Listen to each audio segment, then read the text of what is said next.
Let's begin. U.S. Congressman Michele Bachmann, Republican of Minnesota. Congresswoman, thank you for joining us. I haven't had you on in so long.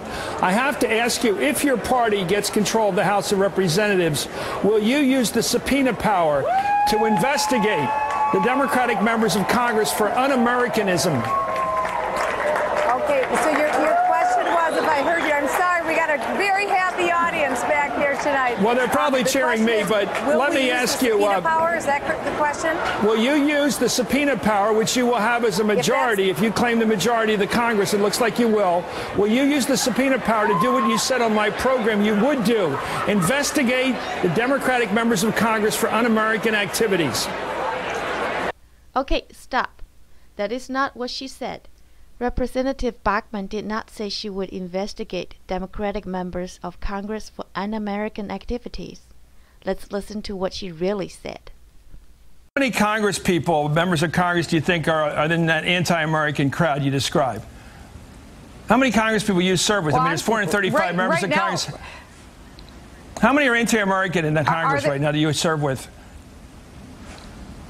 You'd have to ask them, Chris. I'm focusing on Barack Obama and the people that he's been associated with. But do you suspect that a lot of people you serve with, their anti-American nature? Well, he's a United States Senator from Illinois. He's one of the people you suspect as being anti-American. How many people in the Congress of the United States do you think are anti-American? You've already suspected Barack Obama. Is he alone, or are there others?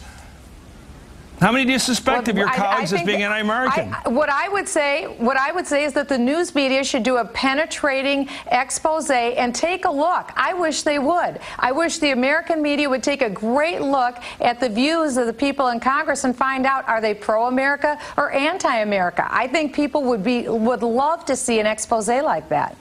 Okay, thank you very much, U.S. Congresswoman Michele Bachmann of Minnesota. To reiterate, Representative Bachmann is calling on the press, not the government, to look into whether our elected officials support or work against the principles upon which this great country was founded. I think the first thing we're going to do is try and set the economy in order, because jobs is the big issue.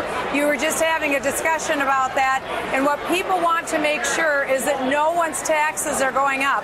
So I'm calling on Speaker Pelosi during the lame duck session to listen to the American people. They're speaking overwhelmingly tonight. Don't raise our taxes. Stop the out-of-control spending. That's how we're going to get jobs back. So I hope that during the lame duck session, she'll have an extension of all of the current tax policy, because the very sad story is that 1 second after midnight, every taxpayer in the United States will see a dramatic increase in taxes.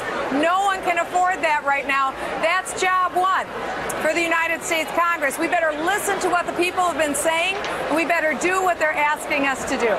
Well, your colleague, Congressman Issa, who's going to chair the Oversight and Government Reform Committee, has said he will use the subpoena power to investigate this administration. You have said on my program to me that you want to see the Democratic members of Congress investigated by the media. You put it that way. You wanted us to investigate the Democrats for un-American attitudes. I just want to ask you, do you stick with that plan? Do you want us to do it, or will you do it with the subpoena power?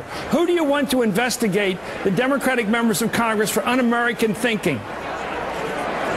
Well, the plan that I've been talking about all through this election is really four things, and I would encourage the new Republican leadership to take this on as the agenda in 2011, and it's very simple. It's keep the current tax policy so no one has increased taxes. Number two, we need to put a full-scale repeal of Obamacare, pass through the House, hopefully it can get through the Senate, and then number three, we need to make sure that we secure the United States borders, and number four, we need to make sure that we don't have a huge increase in national energy tax. Those are the four issues that the American people want the Congress to deal with, because they want to get certainty back into the economy. Right. What this election shows is that people believe in this country. They love free enterprise. They love capitalism. Make sure that we have jobs going forward. Let me ask you, Congresswoman Bachmann, are you hypnotized tonight? Has someone hypnotized you? Because no matter what I ask you, you give the same answer. Are you hypnotized? Has someone put you under a trance tonight? Did you give me the same answer no matter what question I put to you? I think the American people are the ones that finally are speaking tonight. We're coming out of our trance. Really, we're coming out of our nightmare. Okay, well, I think people are thrilled tonight. I imagine that thrill is probably maybe not quite so tingly on your leg anymore. I know you get that. Your sign holder has already raised that issue.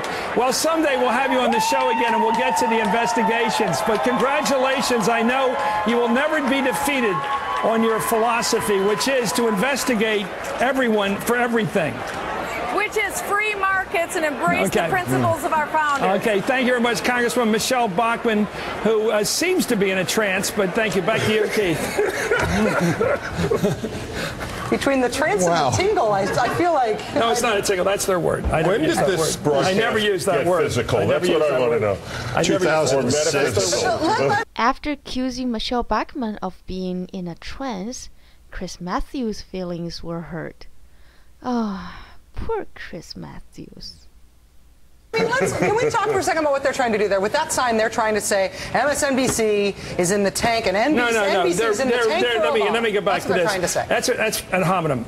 So let's listen to the word Chris Matthews did use to describe the way he feels when he listens to President Obama read a teleprompter. The feeling most people get when they hear a Barack Obama speech, I felt this thrill going up my leg. I mean, I don't have that too often. Steady. No, seriously, it's a dramatic event. Is MSNBC in a tank for Marxism? You decide.